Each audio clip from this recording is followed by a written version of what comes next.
Martiniquaises, Martiniquais, le monde actuel m'interpelle et me laisse perplexe, au point de me donner des sueurs froides dans le dos. Certains, empressés de répondre hâtivement, diront qu'il en est ainsi à époques régulières, au rythme des soubresauts importants de l'histoire de l'humanité. Je veux bien, mais en partie l'accepter. En fait, ce qui m'inquiète et me bouleverse profondément, c'est la résurgence, voire même le triomphe d'idées et de concepts les plus éculés et les plus rétrogrades. C'est le racisme qui refleurit, comme si de rien n'était. Ce qui me désole, ce sont les va-t-en-guerre qui poussent à l'affrontement délibéré. Ce qui m'horripile, c'est la guerre sainte déclarée, comme si une guerre, d'où qu'elle vienne, puisse avoir un quelconque label de sainteté. Ce qui m'écœure, ce sont les actes de barbarie qui détruisent allègrement les repères de l'histoire mouvementée du cheminement de l'homme. Ce qui m'afflige, c'est de voir des gens s'immoler pour répandre la terreur. Ce qui me choque, c'est de constater que les grandes puissances redessinent le monde par dictateurs interposés. Ce qui m'accable, ce sont les massacres opérés sauvagement sur des populations démunies. Ce qui me consterne, c'est la mise à sac de notre planète Terre au mépris des règles les plus élémentaires de durabilité, avec des répercussions gravissimes sur les petits territoires insulaires.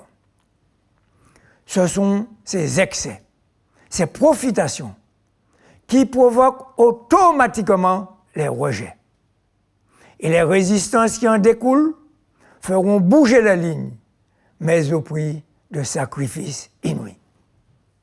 Revenons chez nous en Martinique, pour reconnaître que nous ne sommes certes pas frappés par tous ces maux, mais pour autant, sommes-nous totalement à l'abri.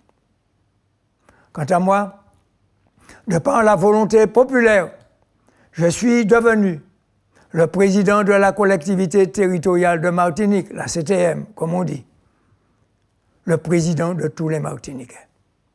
Cette CTM constitue incontestablement une avancée. Une page de notre histoire se tourne, dans le même temps qu'une autre s'écrit. Écrivons-la ensemble, le mieux qui soit, c'est mon vœu le plus cher. Ceci étant dit, et pour parler franc, l'héritage est lourd, très lourd même, pas par rapport à la seule charge de travail, mais en raison du passif financier.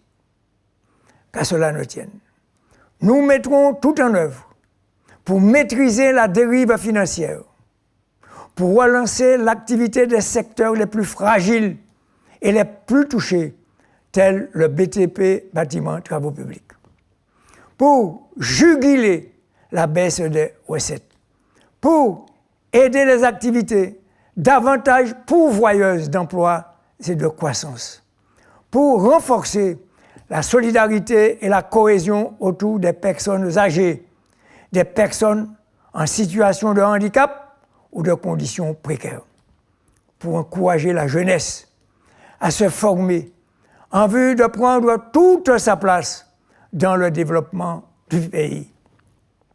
Notre pays est confronté à des défis complexes et nombreux. Une démographie en perte de vitesse, un vieillissement accéléré, une économie à bout de souffle, un vivre ensemble avec des comportements imprévisibles, voire déplorables. Il nous faut tout à la fois penser, P-A-N-S-E-R, le présent, et penser, P-E-N-S-E-R, le futur. La tâche n'est pas de tout repos. Car autour de nous, Dans le 6e continent, la Caraïbe, les positions bougent et se rectifient. Notre intégration dans cette zone est primordiale. Sans être exhaustif, voici bosser à quelques traits ce qui nous attend. Cette année 2017 est un tournant. C'est une année charnière à tous les points de vue. Les projets ne manquent pas. Quant au programme, il se déclinera et s'adaptera en tenant compte obligatoirement des circonstances et des imprévus. Si autres les bas pays en chance, restez ensemble. Si autres les bas ensemble plus force, vini ensemble. Bonne année à toutes et à tous. Bonne année à nous toutes. Merci en pile, merci en chai.